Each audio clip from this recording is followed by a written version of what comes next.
Good afternoon. Thank you for joining us. The Taylor Swift effect is about to take hold in Canada. The pop star's Eras Tour lands in Toronto tonight and comes to Vancouver in early December. Well, from restaurants, hotels to clothes and anything else Taylor Swift adjacent, what is the economic impact in Vancouver? Are you going to the concert and how much did you pay? After 12:30, we'll talk about COP29 and ask what are the climate and economic opportunities for First Nations. I'm Michelle Elliott. Grab your passport and my hand. Welcome to BC Today.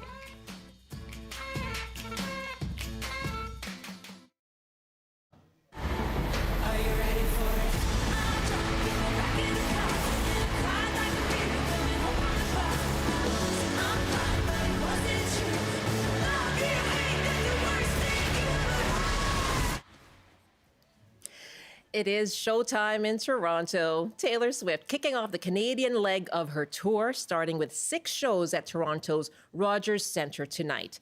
Now, that city is awash in Taylor mania. Some Swifties are still refreshing those resale sites, hoping for a ticket, but tens of thousands of Swifties are full of anticipation, knowing they have a seat at the first Toronto show tonight. Flew over here yesterday, my first time on a plane, so anything for Tay-Tay. My mom spent a lot of money. My mom spent a lot of money. A lot more than we thought it was going to be, but it's going to be a lifetime experience they never forget. So definitely worth every penny. I'm pretty pumped up, real excited, can't wait. People really connect with what she offers in a way that doesn't ask you to participate in any other way than who you are. I'm so excited. I've been waiting a year and a half. Thrilled. This is what I've been waiting for all year. Well, that momentum around this final leg of the billion-dollar Eras Tour has been building for months. The Rogers Centre decked out with a massive inflatable friendship bracelet, a signature emblem of Taylor Swift, and nearby streets have been renamed to Taylor Swift Way. Hotel rooms, of course, the prices have skyrocketed, and the city plans to accommodate around 500,000 Swifties over the next week. And meanwhile, in a few weeks, the Eras Tour will arrive in Vancouver for 3 concerts starting Friday, December the 6th. We are already seeing buzz around the city here. And next week, Destination Vancouver will release estimated economic numbers from the concerts. Well, we're asking you, what do you think is the economic impact of an event like Taylor Swift's Eras Tour? And let us know, if you're going, how much is it costing you? Do you think it's worth it?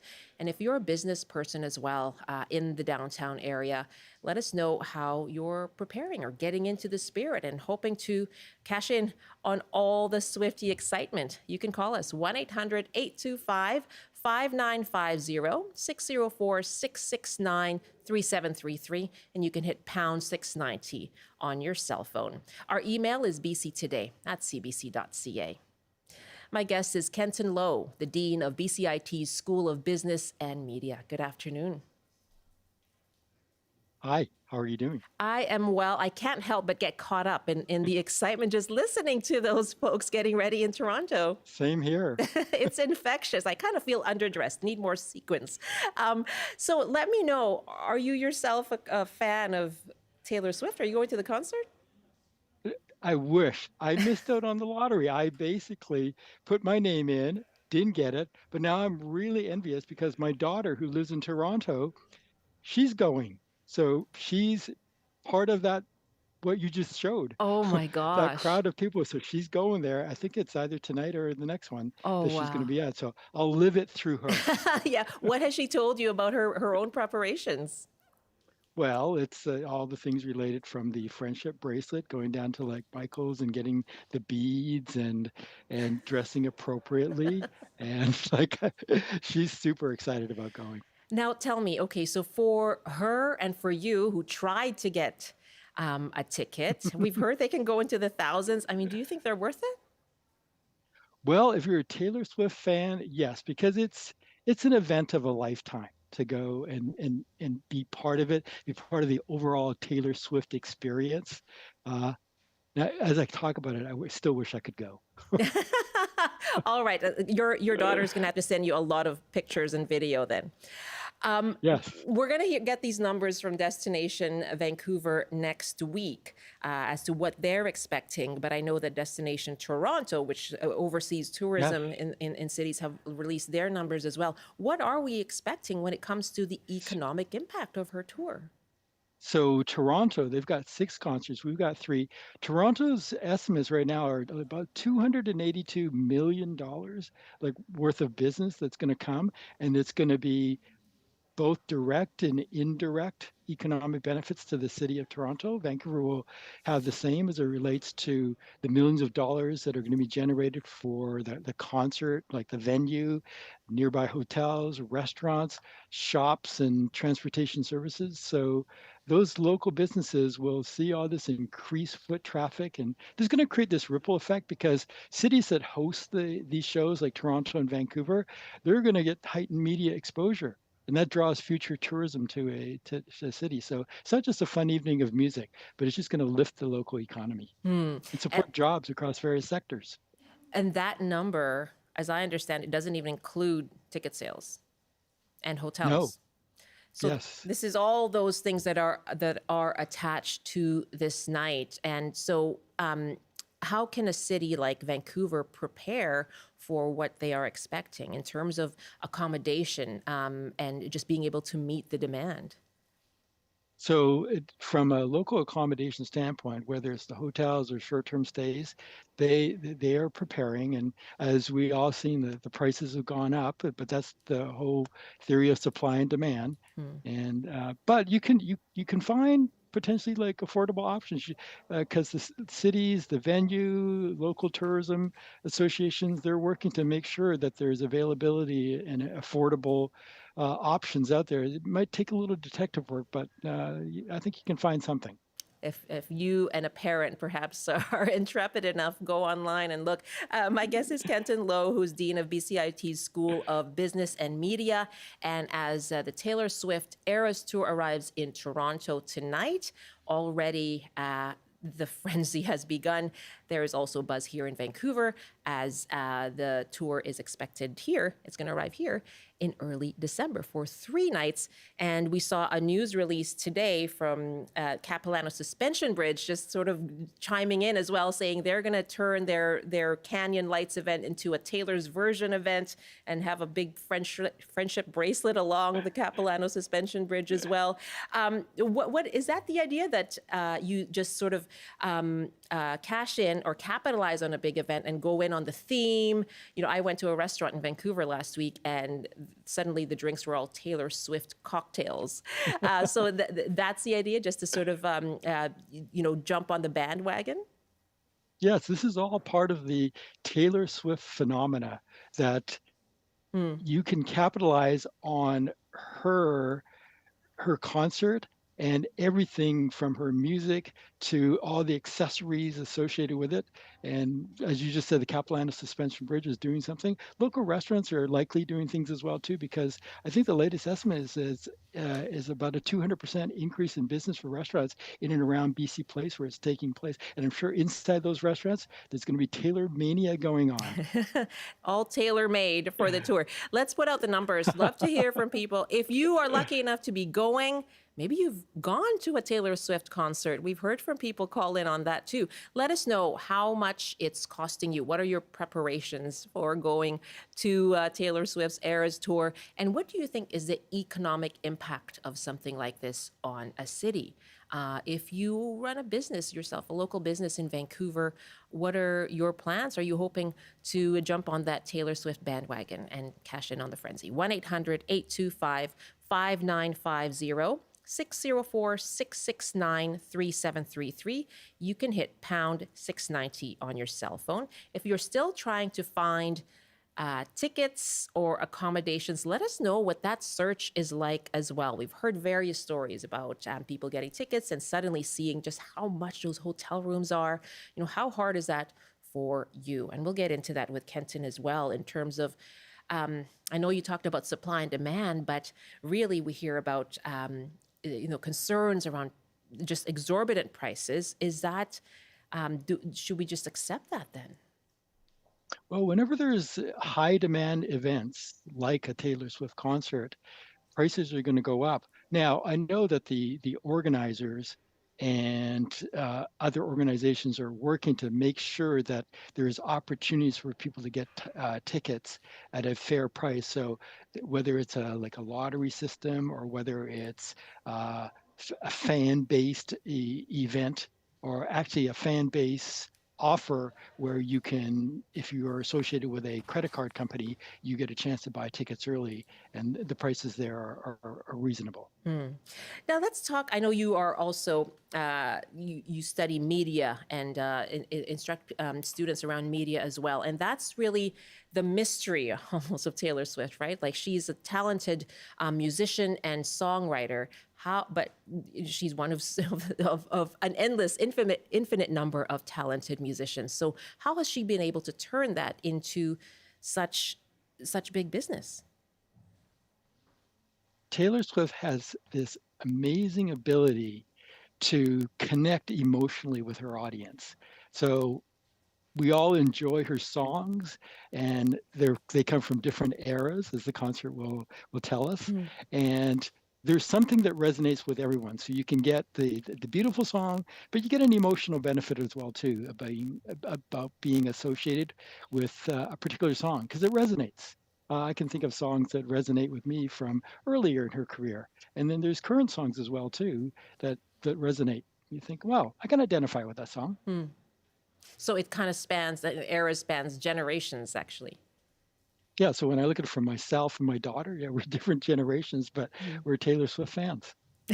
We have an email here from same here. I've taken my daughter to the movie, and boy, both of us had a fantastic time. Heather writes from Vancouver. I'll put out the numbers again: 1-800-825-5950, 604-669-3733. If you have gone to see Taylor Swift, if you are going to see Taylor Swift, tell us about the cost that was involved and how did you navigate that? How did you manage it? And was it worth it? Numbers again, 604-669-3733, 1-800-825-5950. This is an interesting point because I've heard this from others as well. Heather writes us from Vancouver. My son and his wife flew to Portugal and saw her there for a few $100s versus thousands here. And we did hear people, flying to Paris and being able to see her for cheaper. How does that work, Kenton? Depending on where the concert takes place in the world, the prices are set accordingly. And so if a place like Portugal has cheaper prices, people do the calculation. If it's actually cheaper to fly there than go to like New York or like Toronto to see it. I've heard that in the news too, that people, they may live here in North America, but they end up in Europe, or they could even go to like Asia, to Tokyo to see the concert, and it may actually work out to be a cheaper proposition. Corinne wrote us as well. I knew a few people who flew to Europe in Paris this time, as it was less expensive to, yes, as you say, Kenton, to fly to Paris to see the concert there than it was to purchase tickets locally in Vancouver. Absolutely ridiculous. Now, I know that a few years ago, the BC government did bring in some regulations around secondary sales. It was the Ticket Sales Act in 2021. Part of it had to do with banning bots that buy large quantities of tickets for resale. I mean, what can regulations do? How far can they go in trying to at least prevent prices from becoming as exorbitant as they can be? Well, I think they can be effective in helping to control the prices. There will always be these secondary markets that are out there. So regulators are constantly working to find all these new ways that organizations are seeking to charge higher prices. It's going to be a continuing effort to control prices. And what about, part of the price increases, as you were talking about, is supply and demand. So when we talk about accommodations and you see how much more hotels are, there are Airbnbs as well for that people are putting up because, of course, you can accommodate someone and charge them for those 3 concerts and see how much you can charge and what the demand is going to get you. So what does that tell us about the infrastructure that we have and whether there is a need for expansion of hotels in Vancouver? We've heard this concern from people who run hotels, right, that we need to build more to meet demand from growing tourism. Yes, as Vancouver tourism continues to grow, and Vancouver is a desired destination to visit in the world, additional hotel space is necessary. I think there are there's efforts being done through Destination Vancouver and other organizations to ensure that as our city continues to grow, there will be accommodations available. Hence, the situation right now when the demand is up, the prices go up. But at the same time, whether it's hotels or other short-term stays, the higher prices now help to offset times of the year when their prices are lower. So it helps to balance managing their cost structures as well too. Yeah, and that's what kind of events then should Vancouver or even Toronto, already as busy as they are, be expecting as a result to come in the future? Well, when you look at Canada, only Toronto and Vancouver got Taylor Swift. So Right. 2 very desired destinations for other major performers. And also not just from an artist standpoint, but from conventions and other activities that will come to Vancouver as a result of the rest of the world seeing that Vancouver was chosen as one of the destinations for the Eras tour. Let's take a call now. Our numbers again, 604-669-3733, 1-800-825-5950. And Heather did write us back saying the reason those tickets were cheaper is they do have a law around selling tickets for more than they bought them. So limiting how much you can resell tickets for. Heather, thanks so much for the clarification on that. Mike is calling us from Victoria. Hi, Mike. Yeah, hi, Michelle. Thanks so much for calling. So what's your experience? Are you going? I'm not going, but what I did was a year ago, I heard that the tickets were coming on sale. So you had to be a certified fan to buy them. So I went on the website, and there was about 31 million people were applying to be a certified fan. Is that all? And anyway, I got lucky, and there was 500,000 people were registered as certified fans. Wow. The footnote to this is I don't know anything about Taylor Swift, so we went to you get invited to go to the website to actually purchase the tickets, and I got there, and there were 10,000 people in front of me, and eventually I got in, and I found 4 tickets, and I bought them, and I think it was about $700 I paid for 4 tickets. Wow. So 2 of the tickets I gave to the Canadian Mental Health Association for an auction, and they auctioned them off for $5,000.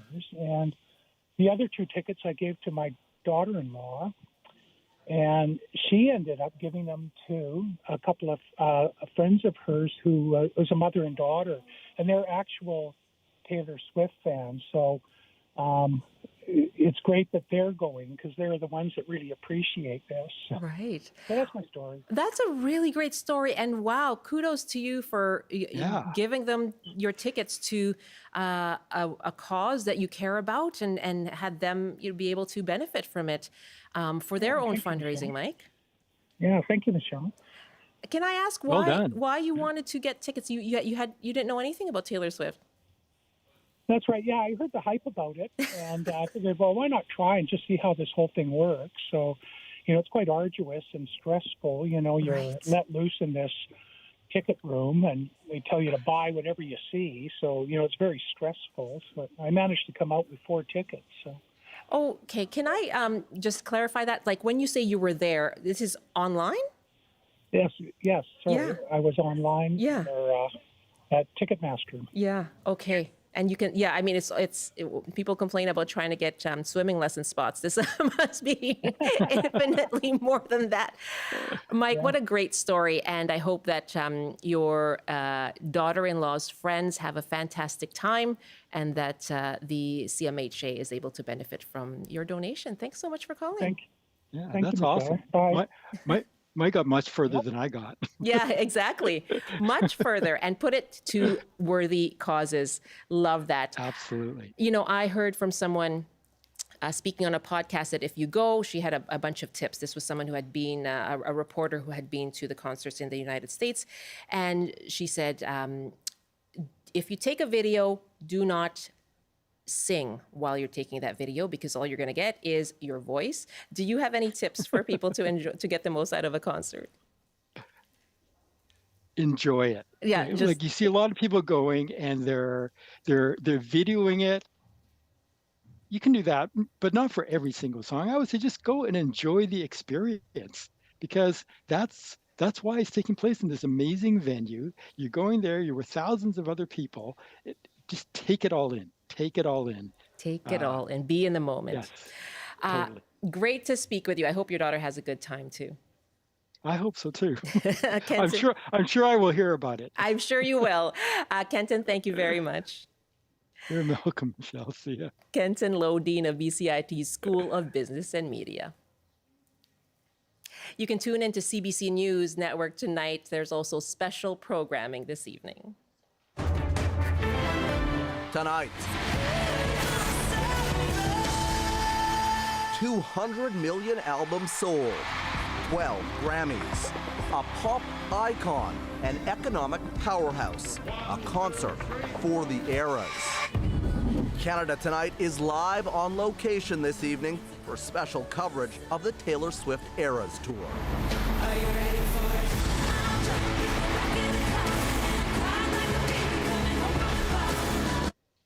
That's Canada Tonight with Travis Danrach, starting at 4 o'clock Pacific. You can tune in for live coverage of Taylor Swift's opening night on CBC News Network.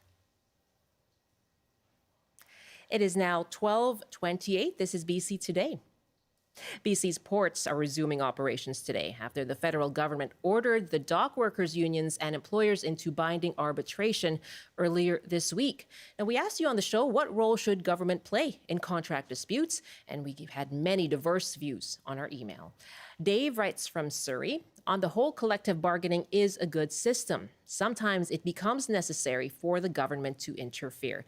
Unions can wield inordinate powers and hold the country hostage. It is in such situations that the government entry is necessary to establish balance for the good of the country. Gail writes, all Canadians are harmed by these port disputes. The companies should be able to make profits because they bear the costs.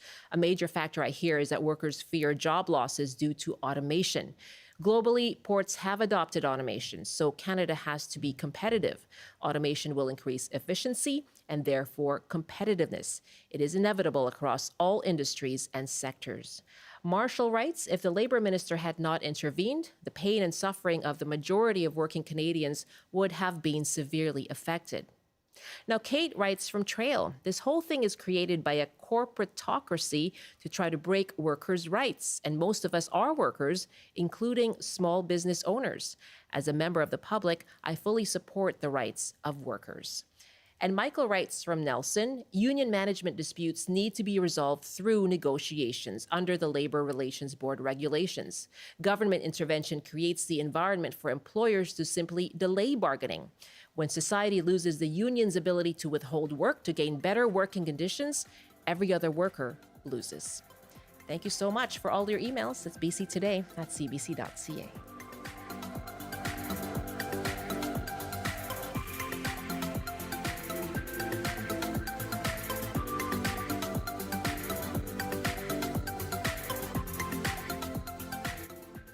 You're with BC Today. I'm Michelle Elliott. Thanks so much for being with us. And coming up in our next half hour, we're going to touch down on COP29 taking place right now in Azerbaijan. And we're going to hear about First Nations economic and climate opportunities, the kinds of projects that are being pursued, and we'll ask you for your thoughts as well. That's coming up after the CBC News Update with Robert Zimmerman. Good afternoon. Employers at BC ports say pickets have come down at container terminals across the province, and cargo operations are expected to resume by 4:30 today. About 700 unionized supervisors have been locked out for more than a week. Ottawa intervened on Tuesday, as Michelle has been mentioning, directing the Canada Industrial Relations Board to impose binding arbitration. Canada Post and the union representing postal workers remain at the negotiating table ahead of a strike deadline. The union will be in a strike position at 9 o'clock Pacific tonight. The union says the two sides remain far apart on wages, pensions, and medical leave. And BC's Police Oversight Agency has been called to Prince George after a man died after he was found unresponsive in an RCMP cell. The man was arrested Wednesday last week for being intoxicated. He died after being taken to hospital in critical condition. And now the forecast on the north coast. Periods of rain this afternoon with a high of 7, highs to -5 and mainly cloudy in the Peace. In the central interior, including Prince George, a mix of sun and cloud with a high of +5, highs to 6 degrees with rain in the Kootenays. In the southern interior, including Kelowna, a chance of showers with a high of 9. And a chance of showers in the Fraser Valley as well this afternoon. A bit of sunshine in Metro Vancouver and Greater Victoria with highs around 10 degrees. That's your CBC News update from Vancouver. Do you know anyone going to see Taylor Swift? No, I do not. No. My niece, who's in university, went to see her in Seattle last year, and enjoyed it? Had a blast, made so many new friends just through the lineups, and now new connections.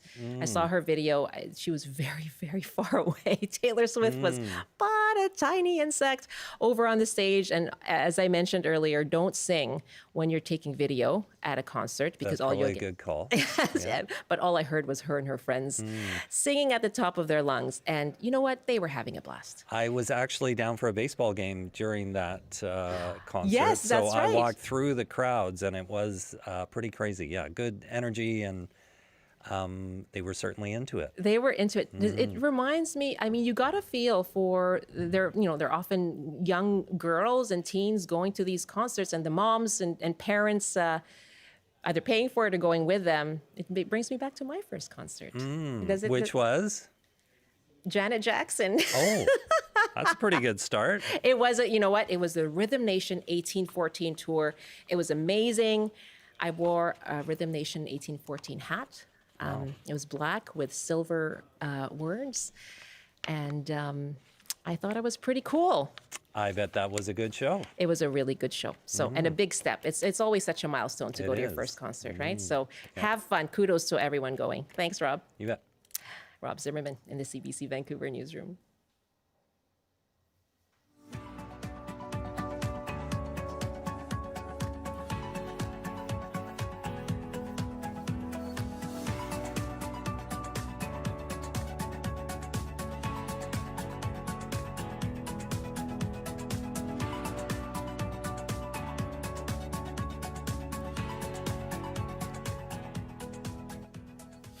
Here with BC Today, I'm Michelle Elliott. Thanks so much for being with us. It is 12:34 Pacific Time. Well, the 29th Annual UN Climate Change Conference, or COP29, kicked off this week in Baku, Azerbaijan. And for the third year in a row, representatives from BC's First Nations joined the Canadian delegation. 6 members from the First Nations Climate Initiative are at COP29 now, and they're making a presentation at the Canada Pavilion. We want to hear from you, asking you, what are the climate and economic opportunities for First Nations? Do you see that as part of reconciliation? You can call us 1-800-825-5950, 604-669-3733. You can also hit pound 690 on your cell phone. You can reach our email at bctoday@cbc.ca. And my guest is Andrew Robinson, who's the Chief Executive Officer of the Nisga'a Lissom's government, one of the 4 participating nations for the First Nations Climate Initiative. Hello, thank you so much for being with us. Thank you very much. It's a pleasure to be here today. Well, it's good to have you. Tell me more about the First Nations Climate Initiative. Well, the First Nations Climate Initiative is a group of First Nations from across the north, stretching up into the Fort St. John area, all the way to the coast to Prince Rupert. And includes the Nisga'a Nation within the First Nations Climate Initiative. It's very focused on providing that Indigenous perspective and that transition process for a greener and more economic inclusive process for Indigenous nations across the North. And what kinds of projects do you pursue?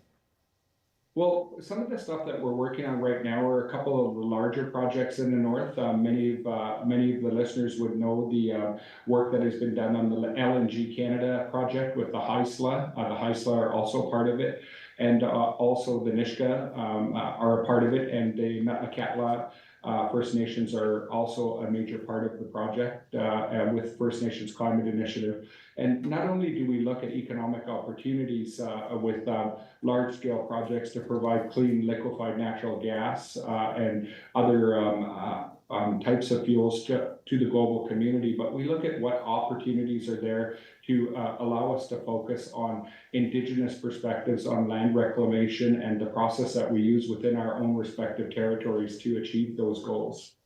And how do you approach the debates around these kinds of projects that can be interpreted as you are with, LNG, interpreted as pursuing a decarbonization, but it's also a project that has a fair amount of opposition, saying that it is not, in fact, a cleaner project, given the upstream emissions that come from a project such as LNG. Thank you very much. That's a great question. I think that when you think about things in a singular manner, they may be deemed as such, but as Indigenous governments, and in my case, an Indigenous self-government that has control over 2,200 square kilometers of our treaty lands, and others who have control over their respective territories in some of the numbered treaties, it's our government's responsibility and our people's responsibility and our neighboring communities' responsibilities in the North to be able to provide some options that are more holistic in fashion. I think that that's where the responsibility piece comes back on us to say, what solutions can we offer the global community, and what solutions can we provide within our own respective territories to be able to achieve those targets, and how can we provide some solutions with traditional knowledge and the vast breadth of traditional knowledge that we have inside of the colonial context of both provincial and federal governments, and how we can make those decisions to be able to provide nature-based solutions with traditional knowledge and years of traditional knowledge that would help us bring forth those objectives for our plans. And you talk about looking at things holistically. Do you feel that perspective from First Nations that support and hope to pursue these kinds of projects has not been represented? I think it's been a challenge for a lot to be able to understand how it is that Indigenous communities not only consult with non-Indigenous communities around us, but how we bring them and others to the table to say, look at these opportunities and what kind of solutions can we have within our territories to achieve our targets, and how can we accomplish that? And by First Nations, inclusive of the Nisga'a and others, we can call upon thousands of years of our traditional knowledge to say, what are some solutions that we can provide to that? How can we cordon off certain areas and have those carbon sinks established where we can establish traditional harvesting areas, traditional plant use areas, and be able to have those pieces of the puzzle there for us to be able to provide solutions to our community members and to others in the North. Far too many times we don't think about the breadth of the challenges that we have in the North. Many Northern communities don't have liquefied natural gas to heat their homes. Many Northern communities don't even have electricity plumbed into their communities to provide clean energy to their homes for electricity. Many of them run off diesel power still. And that's the reality of the challenge that many Northern communities face, not just Indigenous communities, Northern communities overall. And that's what really led us to supporting the Cool Power efforts, along with the BC government and others, to say, how can we expedite and build a transmission system that supports proper electrification, not just of projects, but of communities. So many of our communities struggle with power outages. So many communities have diesel energy, and they don't have that capability to have that basic necessity that so many British Columbians south of us enjoy on a daily basis. Okay, I have so many more follow-up questions from everything that you've said there. Do you see then? Do you see this as we heard the term economic reconciliation a lot during the BC election? Is that your view of this? Well, I do think that it's part of the equation. I never see items as a singular item. Right. I think that a lot of our nations have been involved in planning and practicing what those plans and processes would mean for them in the future, and establishing short, mid-range, and long-term goals. And economic reconciliation is only one part of that objective.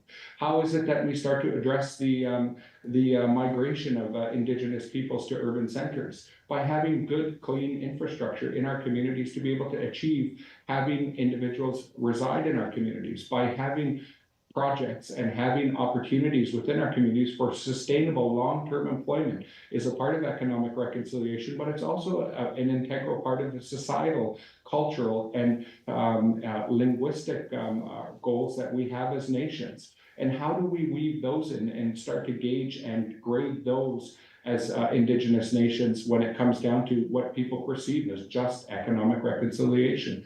It's a part of a bigger puzzle, and it's a part of a bigger puzzle that is not just a provincial puzzle or a Canadian puzzle. This is a global puzzle that we all must sit down at the table at and each note what our pieces on the puzzle are and work together to paint that picture for our children's future. That's where we're trying to plan for. We're trying to plan for the generations ahead so they're not struggling within the context of being Indigenous, self-governing, having a reconciliation arrangement with the Crown. But how can they be good, participating citizens of our country and ensuring the prosperity of all British Columbians while doing that? So what do you say? We often hear as well the argument that when there are agreements, cost-benefit agreements signed on by various First Nations when it comes to resource projects, and that's put up as there has been consultation and we have consent to go through this project, that consent is achieved only because there is no other option.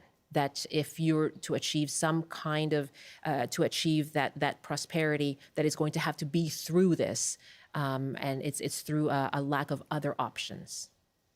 Well, again, I would challenge that in stating that to think that many First Nations are only confined to a benefit arrangement or an economic discussion would be foolhardy. I think that many Indigenous nations plan very broadly, not only with their federal partners or their provincial partners, but their neighbors, their neighboring communities, in terms of what are some of the achievements and accomplishments that they can all collectively achieve within the confines of what they may sign. I think that to each, it's really their decision on how they're able to achieve their goals. And to think that one goal or one agreement is that goal would be foolhardy. And I feel that far too many First Nations, including many members of the First Nations Climate Initiative, are far more advanced than that singular focus of one benefits arrangement impacting their overall economic strategy or their communal strategy or their community plans, infrastructure plans, culture and language plans. They all have those things, and this is just a piece of the puzzle that they may use to be able to accomplish some other goals that they may have as a nation. And to each is their own, and they prioritize those as they see fit. And again, that's their opportunity and their option to make the decision on. My guest is Andrew Robinson, Chief Executive Officer of the Nisga'a Lissam's government, and that's one of the founding nations for the First Nations Climate Initiative, presenting this week at COP29 in Azerbaijan. And so in light of COP29, asking you, what do you see as the climate and economic opportunities for First Nations in BC? You can call us 1-800-825-5950, 604-669-3733. You can hit pound 690 on your cell phone. Do you see see this as part of reconciliation? How significant is it in terms of looking at reconciliation, these climate and economic opportunities and projects? Love to hear from you, especially from the north, because we have been hearing about that lack of representation from the views up north. So if you're listening right now, I'd love to hear your thoughts on this as well. And Andrew, what do you make then of, in Canada, we have this debate around whether it's economic or environment, right? But the purpose, or I guess the goal, is to be able to pursue both. How do you see those two actually working in tandem rather than in conflict? Yeah, and I think the perception of conflict in regards to economic reconciliation and lands and our overall plans as Indigenous governments is a real challenge. And I think it's a challenge that comes from the spheres of, if you do this, then this happens, or if you do this, then this happens.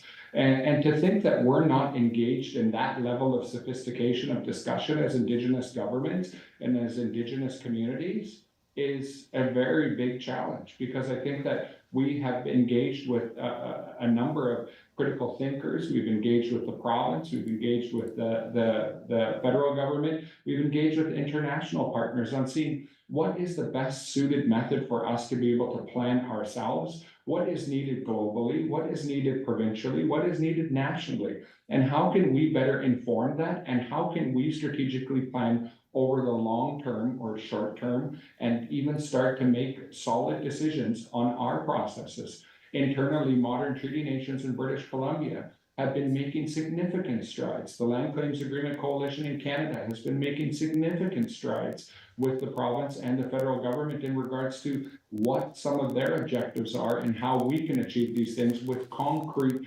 national strategies for lands, economics, financial, social, housing, infrastructure. We're making some huge headway in regards to providing adequate housing in our communities, providing adequate roads, and working hard with outside provincial government agencies, crown agencies, on providing good, clean power, providing cellular service across the nations and across the north for all of our individuals to be safe.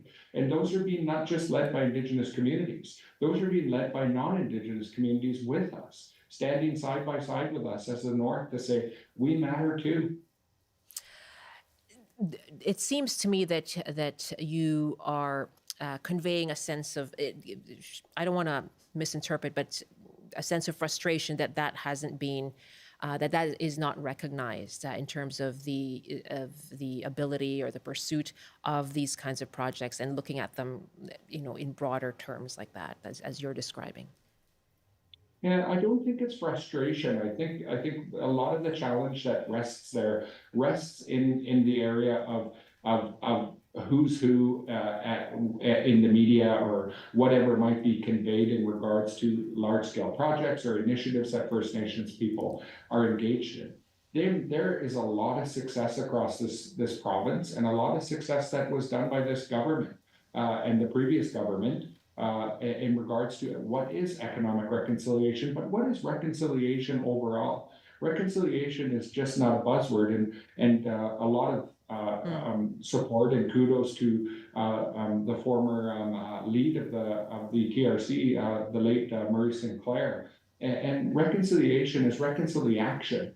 And what is that action? And when Indigenous nations bring those actions forward by providing space for adequate housing, by providing space for economic projects, by providing space for nature-based solutions within their own territories, why does that become a challenge for so many others, when that's a part of a bigger plan that they may have to be able to achieve this success?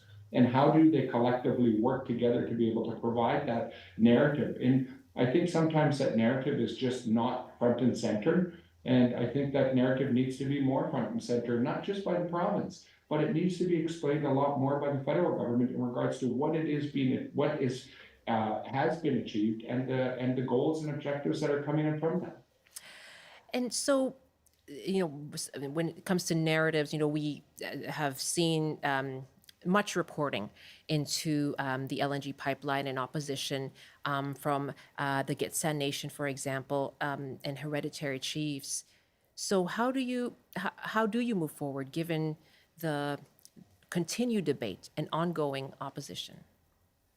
Well, I think a lot of the times the discussions that have been occurring between nations have been occurring for thousands of years before the colonial powers even understood that this side of the earth existed.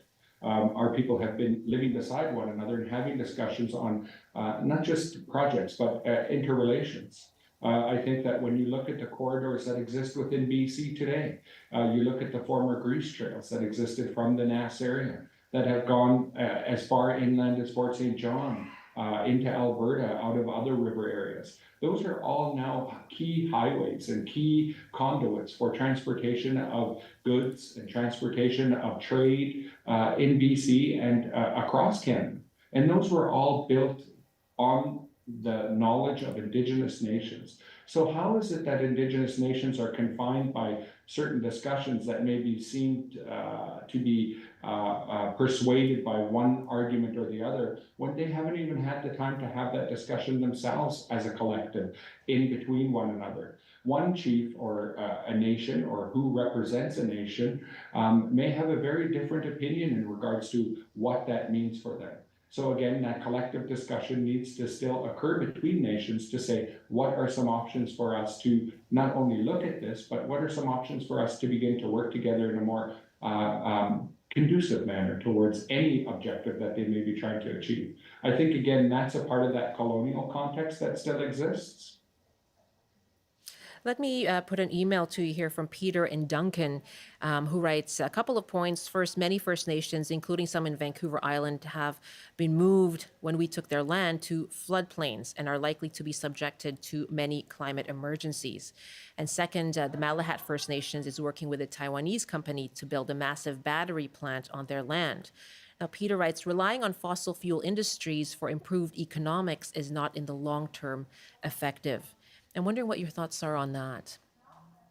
Well, I think that the just transition in regards to what is within that short and long-term plan globally for clean power and opportunities does still need to be discussed. I think a lot of the larger challenges in regards to the decisions that were made by colonial powers, like expressed in that email, is also reflective in Vincey's work. Nature-based solutions doesn't just look at what are some options to provide Indigenous-based knowledge to provide solutions for areas that are affected or corridors. It's actually an option to say, how do we deal with climate resiliency? How do we deal with climate mitigation? Indigenous nations and many of the nations that are part of the First Nations Climate Initiative have also been a part of the First Nations Coastal Mitigation and Adaptation Plan. Far longer, but far ahead of the communities in British Columbia. During the last tsunami and the last earthquake that we all went through when they had the tsunami warning, Indigenous nations actually collectively worked with one another to communicate the emergency, because the BC emergency process really failed at that moment in time for many of us. And we utilized that not only to say, how do we address these issues ourselves in regards to where we reside, but how do we actually look back at why our people lived in these different areas and during these different seasons? Freshet, larger atmospheric rivers, all these types of things affecting us now, our people had solutions for those, and those solutions were bound in where we resided and when we seasonally resided in those areas. So how do we start to make plans for that ourselves? And that's something I'm very grateful for our nation having the capability to plan. And I think that's whatever nation's planning across British Columbia, I think that's their respective space that they get to be in. And how do they become inclusive of other communities and others on that goal to meet our global climate targets? We all have to contribute somehow, and we need to do a better job of it.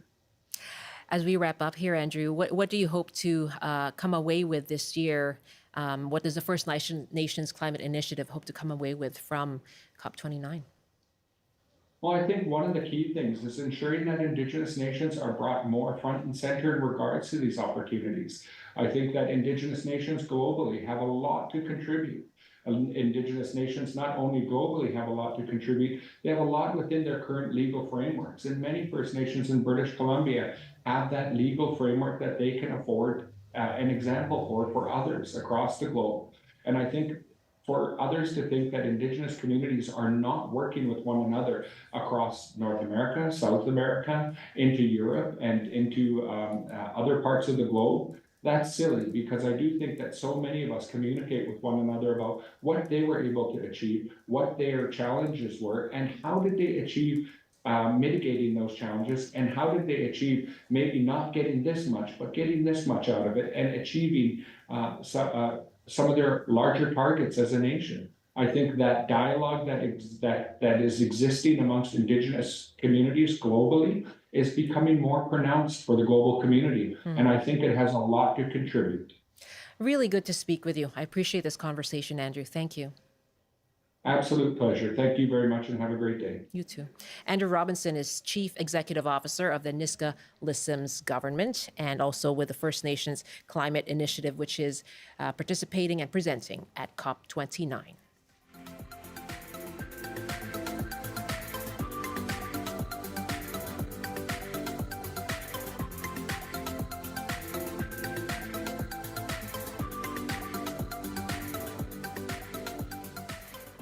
We were talking about Taylor Swift and the Eras Tour coming to Toronto first tonight and then Vancouver. We got an email here from Sue who writes, you should talk to my daughter. She made a bodysuit pattern and then made the bodysuit and bejeweled it, just like the song, with sequins, rhinestones, and beads. And she is a graduate of the Richmond campus of Kwantlen Fashion and Design Technology. It took her 6 dedicated months. She is a Swiftie, has attended a few concerts, and Sue sent us a photo from Dublin where they both attended, and it was the most spectacular way to visit Ireland. That's a piece of advice for my colleague Alan Regan, who's from Ireland. She says they met so many fantastic people outside and inside the stadium as well. She will be in Toronto, staying at a friend's, and in Vancouver. Wow, Sue, that is a Swiftie, a dedicated one. And it's a beautiful bodysuit. Congrats. Thanks for listening.